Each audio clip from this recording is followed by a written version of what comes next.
This is Jim Tetzer, your host on Authentic News right here on RBN Live this 20th day of March 2025. If my confidence in Donald Trump has been shaken by his thuggish conduct of foreign affairs, it's become even more a matter of concern. He's putting the whole nation at risk now by inviting a nuclear war with Russia. Listen to this sequence of events. Russia accuses Ukraine of sabotaging the 30-day ceasefire by attacking its energy facilities. Kremlin closely monitoring Kiev to see if it will listen to Putin and Trump's firm intention to reach a peaceful settlement, says Dmitry Peskov. Russia Wednesday accused Ukraine of sabotaging a 30-day ceasefire on strikes against energy facilities as Moscow and Kiev traded accusations of overnight attacks. Earlier, Russian and Ukrainian authorities reported overnight attacks on local infrastructure hours after a Tuesday phone call between President Putin and President Trump, in which the Russian leader agreed to a limited ceasefire that would temporarily halt attacks on all energy and infrastructure. Zelensky expressed his support for the initiative later that evening, but that's not the way he acted. Here we have a massive explosion at a Russian nuclear bomb base following a Ukrainian drone attack. Thursday, Ukraine carried out a drone bombing attack against a Russian nuclear weapon base 450 miles outside of Moscow, resulting in a massive explosion and numerous fires which spread to neighboring cottages. The base, Ingalls Airfield, hosts a number of Russia's nuclear-capable heavy bombers and cruise missiles. Here's some report video about it.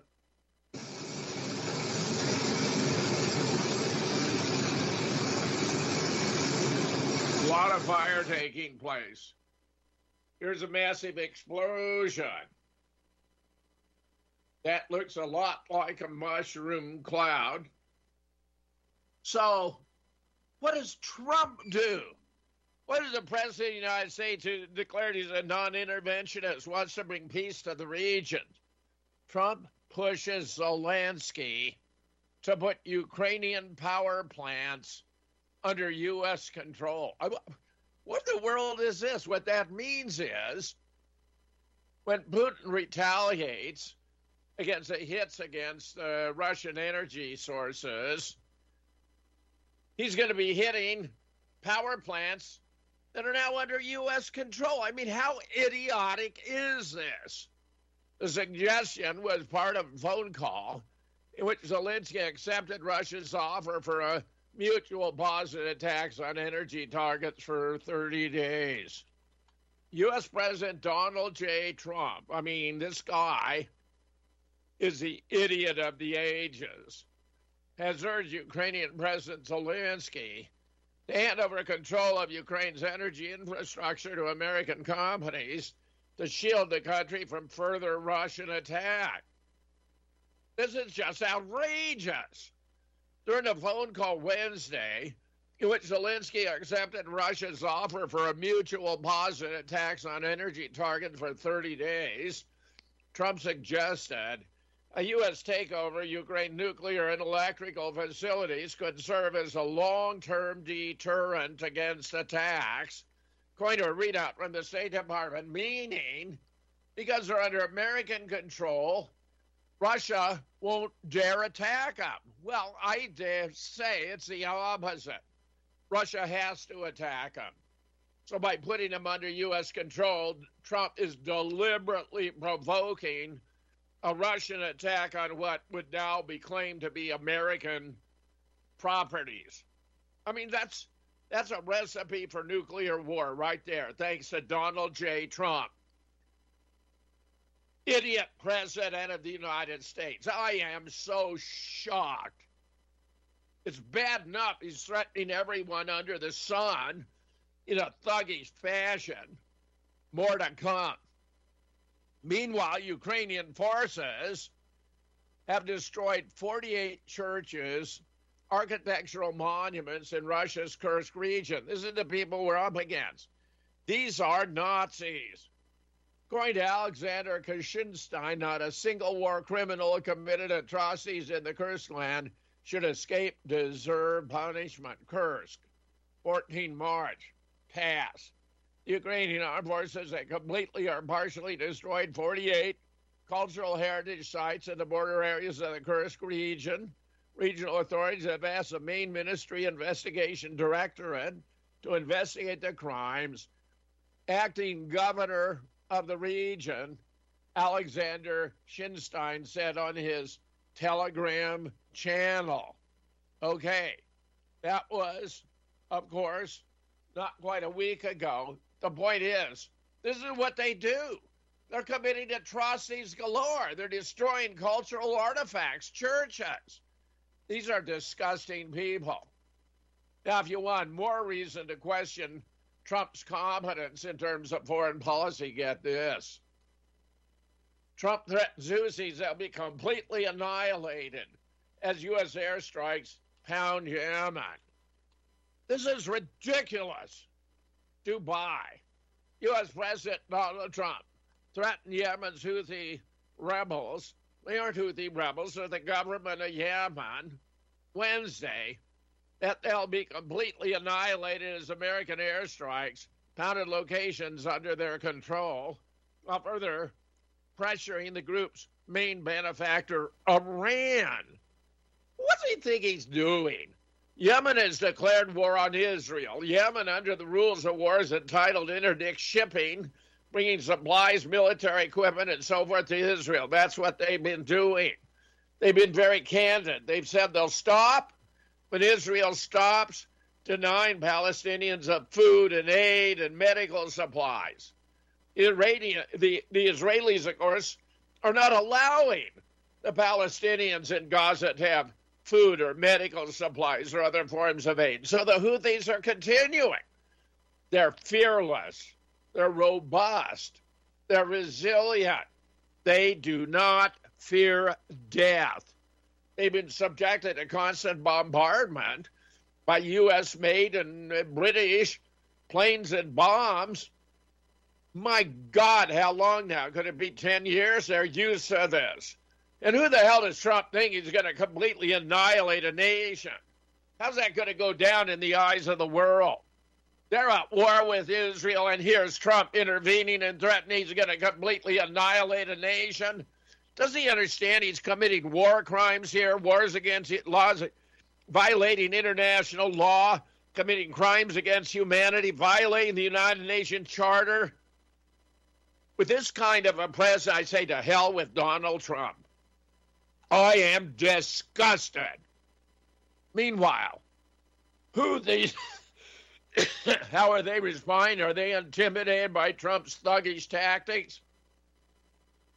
Yemenis hold massive pro-Palestine rallies in defiance of U.S. airstrikes. On Monday, huge crowds came out in support of Palestine in the Yemeni capital of Sana'a and other provinces across the country following a series of U.S. airstrikes against Yemen. According to Yemen's Saba news agency, demonstrators in Sana'a marched under the slogan, "Steadfast with Gaza." We confront American escalation with escalation. The demonstrations came after Abdullah al-Houthi, leader of the Ansar Allah, also known, of course, as the Houthis, called for demonstration in response to U.S. airstrikes to show solidarity with the besieged Palestinians in Gaza. We announced our comprehensive move in response to the recent aggression and U.S. escalation with military escalation, general mobilization, and economic boycott of the enemies, he said in a statement issued by organizers. According to Press TV, we fear no one and bow to no one except God. We will confront escalation with escalation.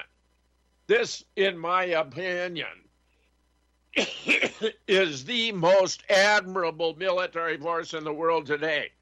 Not, of course, as powerful as Russia, but fierce and determined and experienced and hardy and courageous, utterly fearless. Trump has met his match. He's completely incompetent in dealing even with who? Yemen. Do you realize this is the poorest nation in the Middle East? Yemen is the poorest nation in the Middle East. And the President of the United States, allegedly the most powerful nation in the world, can't find a rational way to deal in foreign policy with Yemen. How pathetic is that? How pathetic is that? And another problem we have, when he surrounds himself with Zionists, you're not going to get anyone who's critical, who gives a non-Zionist point of view, who tells you why you might be making a gigantic mistake in the eyes of the world. He's making one gigantic mistake after another, typified, of course, by denying Daniel Davis the opportunity to become an assistant director of national intelligence because he's critical of Israel. So he's going to have no one in his administration who's critical of Israel. So when he does something completely stupid to benefit Israel, he's got no one in the admin to tell him he's being an idiot. Well, I'm here telling him he's an idiot. I'm telling you, Donald J. Trump, I supported you through thick and thin, and you're now betraying the American people. You're violating your constitutional obligation. You're violating your campaign promises. You were going to bring peace. You're bringing nothing but war. You may bring about the annihilation of the United States of America with this colossal stupidity of taking control of Ukrainian energy sites. I've never heard anything this dumb in the history of foreign policy. This is colossally stupid. This is a blunder of enormous, incalculable consequence. Unbelievable. Unbelievable. Meanwhile, get this. Here's another reason to be proud of DJT. Trump gave Israel the green light to restart large-scale bombing in Gaza. Yes, he gave them the green light to continue the genocide. Well, we can sure be proud of Donald Trump for that. At least he's not pulling any punches. He's right in there with the genocidal maniac, Bibi Netanyahu. What are we doing here with this man as president of the United States? He deserves to be impeached. Let's find out if J.D. Vance will do better. If J.D. Vance won't do any better, let's impeach him too.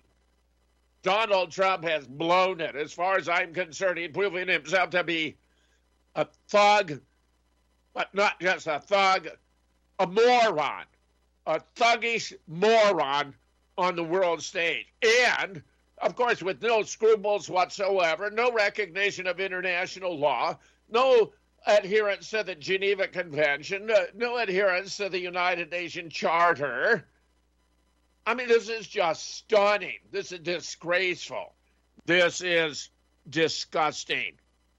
Trump gave Israel the green light to restart large-scale bombing in Gaza. Antiwar.com.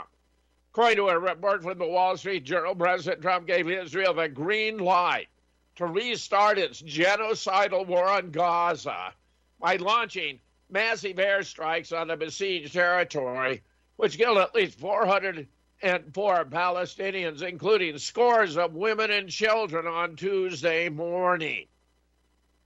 The report, which cited an Israeli official, said Trump was given a heads up before Israel began launching the strikes. White House Press Secretary Carolyn Leavitt confirmed that Israel consulted with Trump before launching the bombing and repeated the president's threat that all hell would break loose. This is appalling. This is moronic. This is, it would seem we have an idiot for president of the United States. Meanwhile, the Israeli Netanyahu warns that the Israeli airstrike that killed 174 children was just the beginning. Just the beginning. This is Trump's buddy. Israeli PM Bibi Netanyahu's declared an intensification of deadly assaults on Gaza, warning that the recent airstrike, which killed at least 174 children, is just the beginning of a larger act of aggression against Palestinians. And, of course, with the aid and support of the United States of America. That's something to be proud of. Meanwhile, the Israeli defense minister threatens residents of Gaza with utter destruction and devastation. Israeli PM Israel Katz issued a direct threat to the civilian population of Gaza Wednesday, telling the residents of Gaza to expel Hamas and free Israeli hostages or face utter destruction and devastation. Katz warned the attacks on Gaza will get much worse than the bombardment Israel unleashed starting on Tuesday morning, which has killed at least 436 Palestinians, including 183 children. Who was it who told us we got to bring a peace to Ukraine because so many innocent women and children are dying? Who said that? And now he's out slaughtering women and children in Gaza. He's going to annihilate Yemen. There are women and children there too. And he's threatening Iran to boot. God. Residents of Gaza, this is your last warning. The first sin war ruined Gaza. The second sin war will destroy it completely. The Air Force attack against Hamas terrorists was only the first step. The rest will be significantly worse, and you will pay the price, Katz said in a video statement released on social media. Disgusting. Meanwhile, report. U.S. and Israel consider expelling Gaza Palestinians to Syria. Just yesterday, I was reporting they were talking to African nations. According to a report from CBS, U.S. and Israel are considering expelling Gaza's Palestinian population. This is ethnic cleansing, mind you. This is totally violative of international law, the UN Charter, the Geneva Conventions, all of the above, to Syria to facilitate the ethnic cleansing of the territory. The report said the U.S. and Israel were also interested in sending Palestinians to Somalia and Sudan, two war-torn nations, previously reported.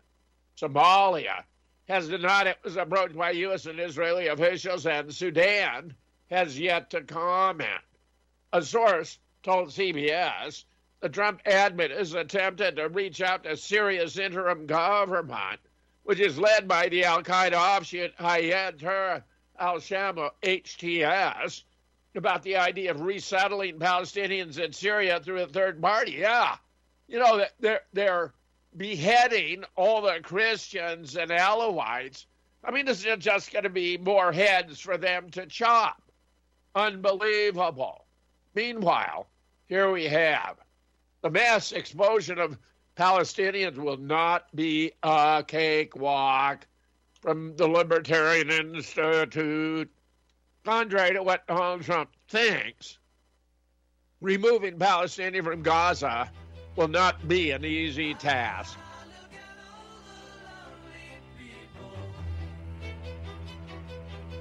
Eleanor Rigby picks up the rice in the church where a wedding has been.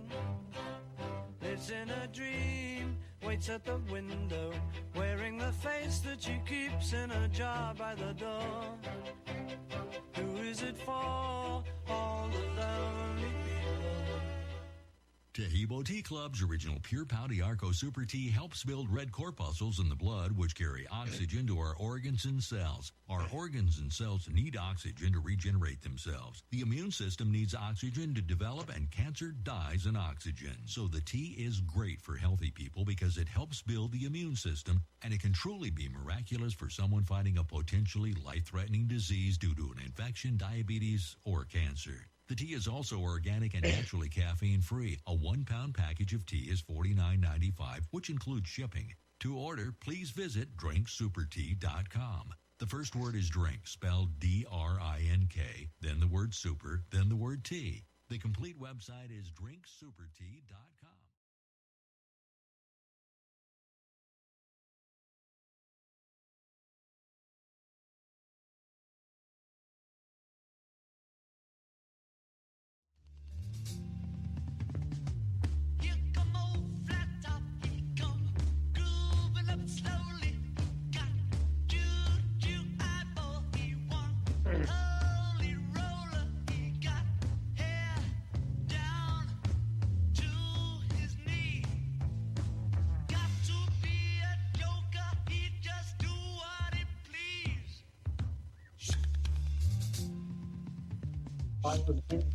Up to last month. Here we have a report about Israel's sexual violence. History has been so documented as it actually happened. A new United Nations report into Israeli crimes against Palestinians is utterly shocking. Utterly shocking. And it is important to keep using that word. Shock. Shocking. Shocked. Because as soon as you stop being shocked, this depravity becomes normalized. And normalizing genocide will lead to the ruin, not just of the Palestinian people, but all humanity. Now, the 49-page report is a very, very difficult read. And I'm not saying that lightly. It is horrific, nightmarish, hellish. The stuff of total nightmares. The report finds, and I quote, Israel has increasingly employed sexual, reproductive and other forms of gender-based violence against Palestinians as part of a broader effort to undermine their right to self-determination and carried out genocidal acts through the systematic destruction of sexual and reproductive healthcare facilities. Before I continue, and we will talk about this report, before I continue, where are all the liberal feminists, or as other feminists disparagingly call them, the white feminists? Allegations about sexual violence committed by Hamas militants on the 7th of October, these serious allegations, were very widely covered and indeed centred. Indeed, they were presented as evidence about the almost unique barbarism of the 7th of October and used to justify, I would know, everything that happened, the genocidal mayhem that happened, committed by Israel with the facilitation of the Western governments and media. Now, there was a detailed report here which details, and again I quote, a broad range of violations perpetrated against Palestinian women, men, girls and boys across the occupied Palestinian territory since the 7th of October 2023 that constitutes a major element in the ill treatment of Palestinians and a part of the unlawful occupation and persecution of Palestinians as a group. Now, mind you, we've already had reports about sodomizing male prisoners, raping female prisoners, killing them, butchering them. I mean, this is routine, absolutely routine. And this is the regime that Donald Trump is supporting. This is a regime that's being allied with the United States so much that we are indistinguishable in the eyes of the world. That's what Donald Trump is doing to America. He is desecrating everything for which this nation has stood. Get this. Then we have the Israeli Karen talking about how they're entitled to abuse. From Israel. From Israel. Okay. We are from Israel. And? We want to go like Trump. We want to go like Trump. We want to be big, fat, white men. And what do you think about when someone says free Palestine? They don't know the truth. They don't know that truth. I also don't know that truth.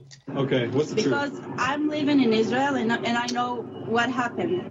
Just like only the Nazis knew what happened in Germany. And the terrorists have to kill all of them, and we love peace.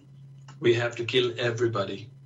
But we love peace. The easier way is to say to finish them out, but you really can't say that. So much easier. Just finish them out. But I can't say it, even though I just said it. But I shouldn't say it, even though I'm saying it. Basically to free them in their own place. Free them in their own place. Let me explain. This is a very Israeli thing. Like, language is very complicated for the rest of the world, but Israel invented languages. So, free them in their own place. It's like we give them a small space, like a very small, tiny place. and they can be free in that small place. You think that Palestinians should just be kicked out? To say the nice words, kicked out, yeah. See what I mean about the language? A nice way to say it is to kick them out. Again, the rest of the world doesn't understand what nice means because Israel invented nice too. Like, it's nice to kick somebody out because that is the nicest thing that any Israeli can do. But to be in their own You saying jail. in That's it. jail? In their own place, we give them food, we give them their jobs, they can live their own life. Yeah, we give them a jail. Why are they not happy to live in a jail? They But what if they escape? They can't. There has to be a thing that they cannot escape. That's a They should not escape. They cannot escape. I told you, they have to be free in their own place. At the end of the day, if you do give an animal food, and I'm trying to talk nice here, but Hey, I'm trying to be nice here. I'm trying to use nice words like kick them out, put them in a jail, treat them like animals, finish them off. This is us being very nice. if you do give them food and a nice place to eat, Yeah, we sometimes give food to them, and they have a place where they can eat, like a small place where they can be free within that small place. But they won't be happy because they want to rule the world, which they won't. yeah, they will still be happy with all the stuff that we do for them. We are being so nice. We give them a small place, we give them food, but they're not happy with that. They want to rule the world. Get that. Palestinians want to rule the world. You didn't know?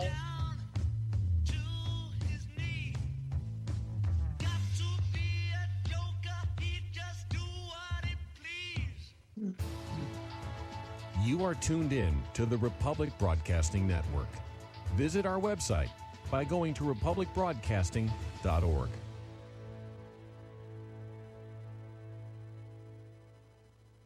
If you're an avid reader or lover of history or both, then I invite you to purchase Blood in the Ozarks by Clint Lacey. The book delves into a controversial and often overlooked chapter of the American Civil War, specifically focusing on Union war crimes against Southern sympathizers and civilians in occupied Missouri. It centers on the massacre that took place on Christmas Day, 1863, in Ripley County, Missouri, where Union Major James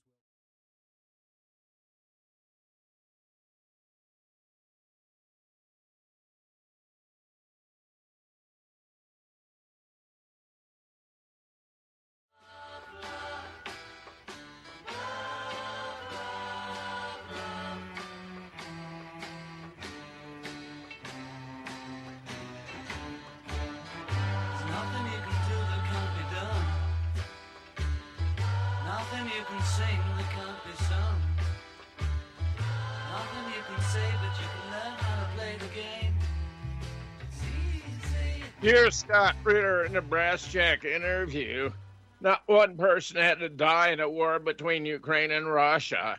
That was entirely Joe Biden's doing with the support of the same idiots who supported the COVID catastrophe. Here he is. What's going on, Scott? Welcome back. Thanks for having me. How are you doing? We are doing great. We were just talking about Stephen A. Smith possibly running for president. So we have a lot of jokes tonight. But we have quite a bit to discuss, Scott. I want to start with the recent announcement from Donald Trump.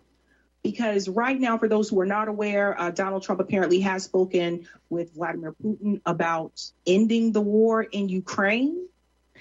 And it sounds like it's on the pathway to happening. I want to play this clip here. It was something that Trump said earlier today about NATO and Ukraine. Everybody check this out. Yesterday were pretty accurate. I don't see any way that a country in Russia's position could allow them, just in their position, could allow them to join NATO. I don't see that happening. And long before President Putin, Russia was very strong on the fact that I believe that's the reason the war started. Because Biden went out and said that they could join NATO, and he shouldn't have said that. As soon as he said that, I said, you know what?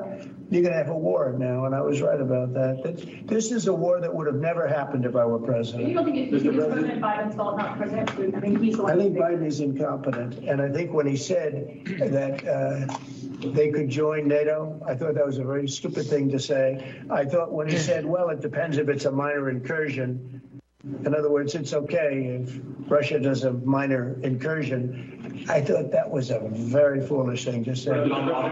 Yesterday were pretty. Okay, Scott, that was one of the statements from Donald Trump earlier today. I want to get your take on this. He's talking with Vladimir Putin about possible peace talks. And apparently, from what I understand, Zelensky may not get anything, I guess, that he wants, if I'm understanding correctly. But the press they are describing this as though they said Donald Trump is surrendering to Vladimir Putin. I want to get your take on this. I don't understand how Donald Trump's surrendering to Vladimir Putin. The last I checked, Donald Trump ran on a platform of bringing this war to an end. I also think that you can't bring this war to end unless you approach this problem realistically. For those who think he's surrendered, what do you propose? I mean, I'm always curious for the people that are critical of Donald Trump. What do you propose? That Ukraine joins NATO? That's why the war started. Therefore, the war will continue, and Ukraine's losing badly. Not just Ukraine's losing badly, Europe's losing badly. NATO's losing badly. It's not as though Europe, NATO, and Ukraine are sitting there going, hey, we're still in the game. It's only a 2-point game, and we got like 10 minutes left. We're still in this game. Let's keep going. They're down 100 points, and there's like 2 minutes left in the game, and it's clear they're not going to pull this out.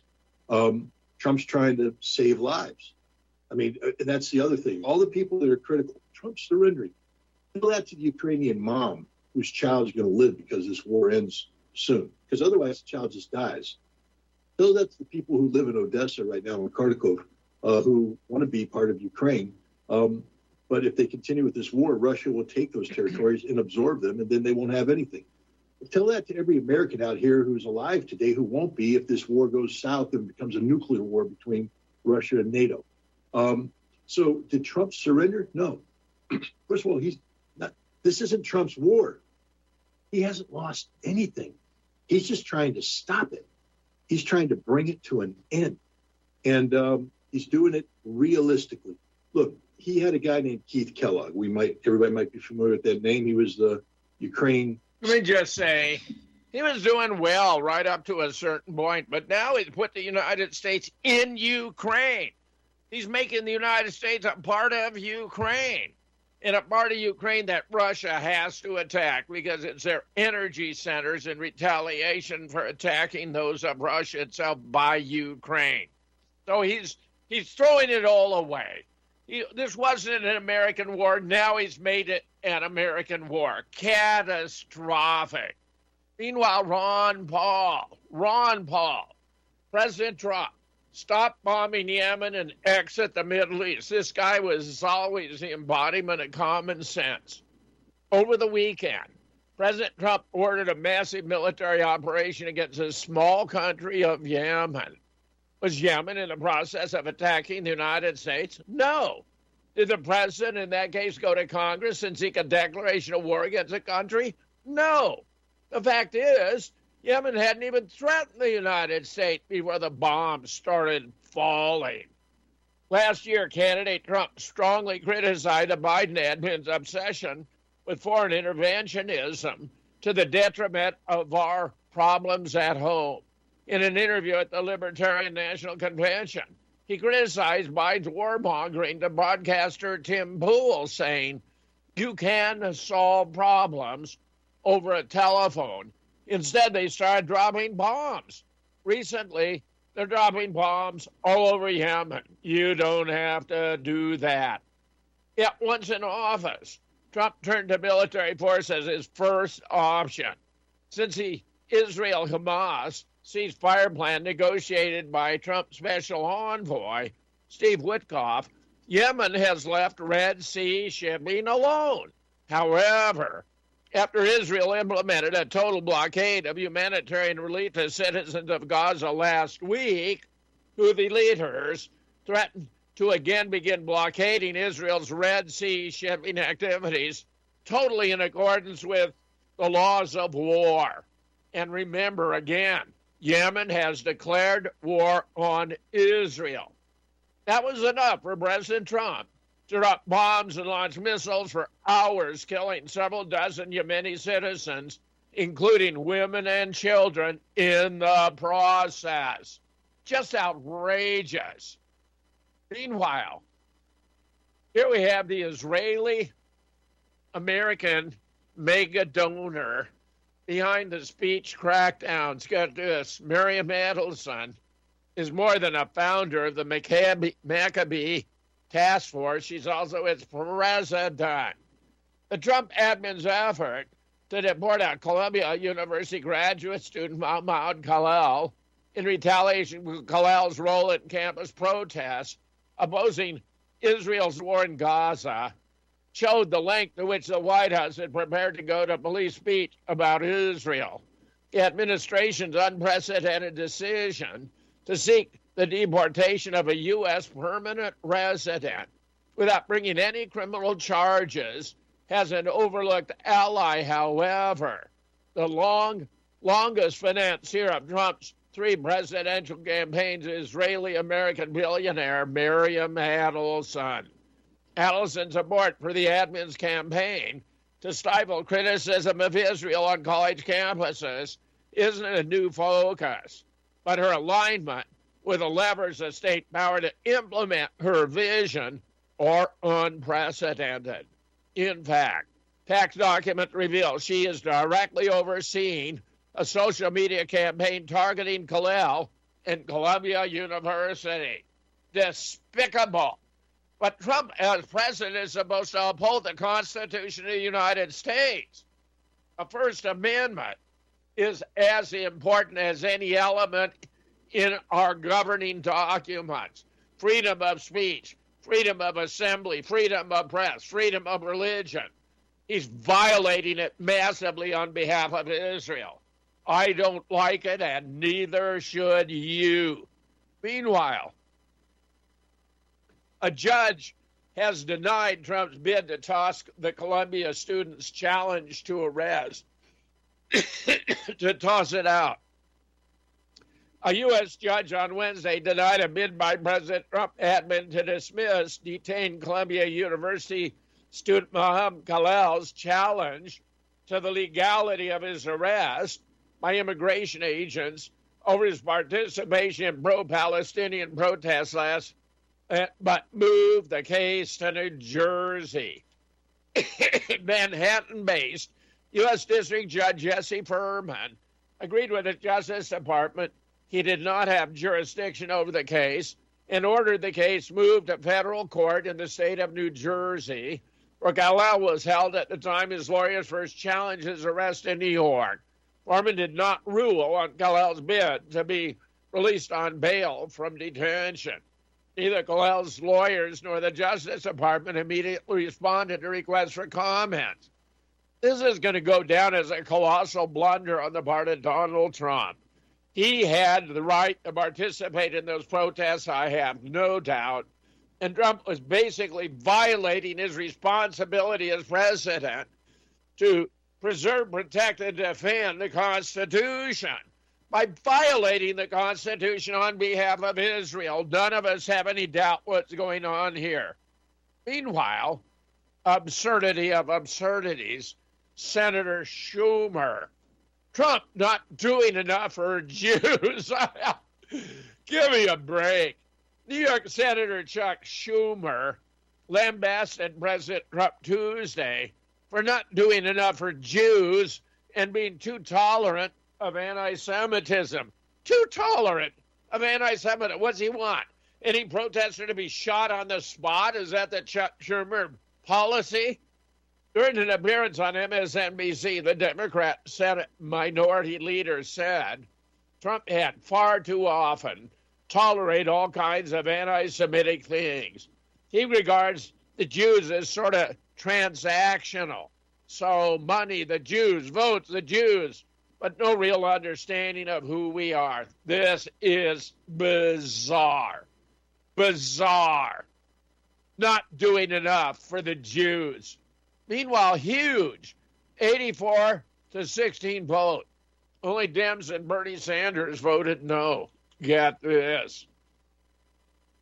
In a vital step The Senate decision to pass the Halt Fentanyl Act marks a significant step in the ongoing battle against the deadly opioid crisis, with only Democrats and Senator Bernie Sanders voting no. Conservative voices have long called for tougher measures against fentanyl traffickers. This bill's passage seemed poised to answer their demands. With a decisive 84-16 vote, it highlights the nation's commitment to tackling an epidemic that knows no political boundaries, but it was opposed by Democrats and Bernie Sanders. Think about it. That tells you something. Meanwhile, new cartel horror, mass extermination camps. Really, I think these are graves exposed. The horrifying discovery of what appeared to be a cartel extermination camp in Mexico has once again laid bare the utter collapse of law and order under the country's left-wing government. At a ranch in Jalisco, authorities uncovered cremation ovens, bone fragments, piles of discarded shoes, even children's toys, chilling evidence that the new generation Jalisco cartel has been operating a mass murder site right under the nose of Mexican authorities. Believe me, it's happening. It's happening. Unbelievable. Meanwhile, Ted Cruz on X, an absolute bombshell from Elon Musk on the latest episode of Verdict. He reveals there are 14 magic money computers in the federal government that send money out of nothing. Don't miss the latest episode. Let's see what Elon One of the things you told me about has to say. is what you It's call insane. magic money computers at the Treasury. So tell us about it, because I never heard of that until you brought that up. Okay, so you may think that that the government computers like all talk to each other, they synchronize, they add up what funds are going somewhere, and it's it's coherent. There's and that the numbers, for example, that you're presented as a senator, are actually the real numbers. One would think. They're not. Yeah. Okay. I mean, they're not totally wrong, but they're probably off by 5% or 10% in some cases. So I call a magic money computer any computer which can just make money out of thin air. That's magic money. So how does that work? It just issues payments. And you said there's something like 11 of these computers at Treasury that are sending out trillions in payments? They're mostly at Treasury. There's some at HHS, there's one or two at State, there's some at DOD. I think we found now 14 magic money computers. How about that? 14 computers just issuing payments out of thin air, just driving us deeper and deeper into debt, just manipulating more and more outcomes. Meanwhile, the legal move that could stop anti-Trump lawsuits in their tracks. Trump's enemies are weaponizing the court. Gee, where have we seen that before? Again. But a rarely used legal tool can strip district court judges of their power. Will the Justice Department use it? The raging pace of these cases has muddled key legal issues, notably many cases involving contract, back pay, and civil service protection likely do not belong in federal district court at all. These courts have, in turn, successfully backlogged Trump's agenda by issuing temporary restraining orders, a unilateral command to back down without any opportunity to apply. The Department of Justice should explore creative legal strategies to steer these cases away from federal courts toward the appropriate varieties of courts of federal claims and merit system protection board.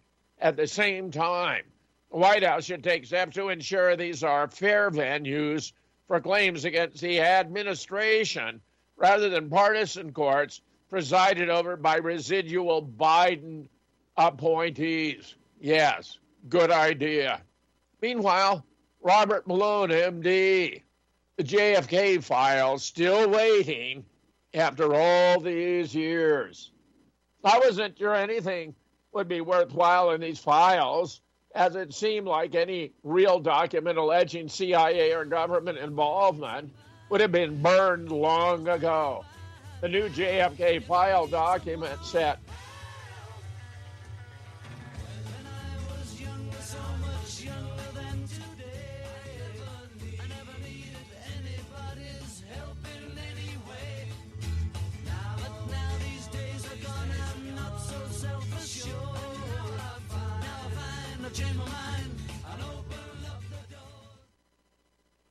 Hey there, this is Sheila with Hemp Paste by Minutra. Why is hemp paste better than other CBD options on the market? It's important to point out that the common CBD oil does not contain CBDA or CBGA, and they're only found in fresh or raw hemp products, like hemp paste. Hemp paste contains the entire plant, minus any stems. This means the product retains the complete genetic code of the plant, which also includes those two vital cannabinoids, CBGA and CBDA. Over and over, experts keep saying the more intact or less processed the hemp plant is, the more effective it is. Happy hemp paste. Hemppaste.com/RBN. Free shipping on orders over $50. See the banners for hemp paste at republicbroadcasting.org.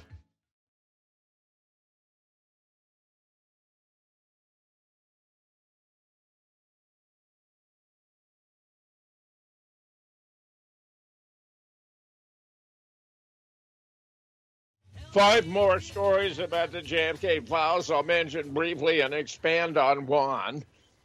Second smartest guy in the world, JFK assassination document declassification, a total dud. JFK files. JFK Jr. warned Joe Biden was a traitor. JFK files. New light shed on possible CIA connection to assassination. John Lees. Deeply intriguing memo in JFK filed on Hal Turner.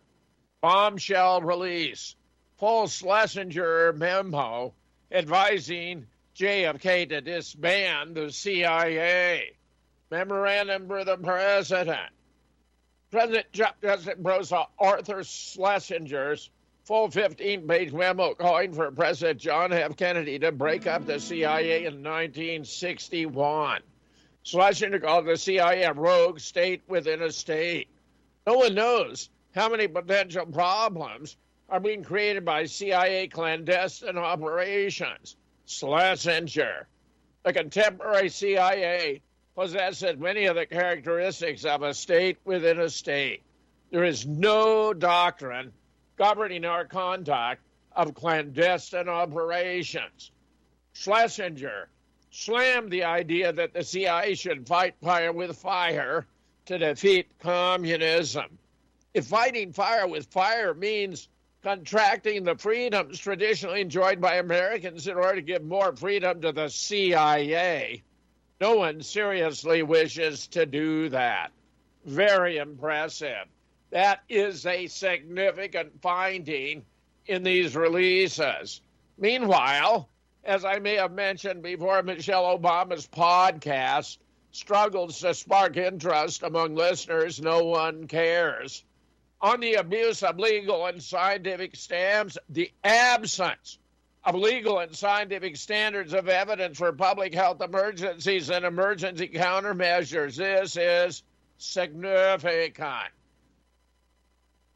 Exchange with Jessica Hockett. Responding to the Edward Chemerinsky letter in Senate back in December 20th, 2005 on unconstitutional PrEP Act. I find the timing of this in connection to Hurricane Katrina recovery incredibly interesting and not insignificant. There are numerous connections between Katrina 2005 and the initial COVID event of 2020. Needless to say, hurricanes hit, viruses do not. And for those who are interested about Shakespeare and his identity, I've added a link to my discussion, my show with Nick Kollerstrom on who really wrote Shakespeare's plays. I think one and all will find this of immense interest. He's an absolutely sensational scholar, and I found this utterly fascinating. I have no doubt you will too.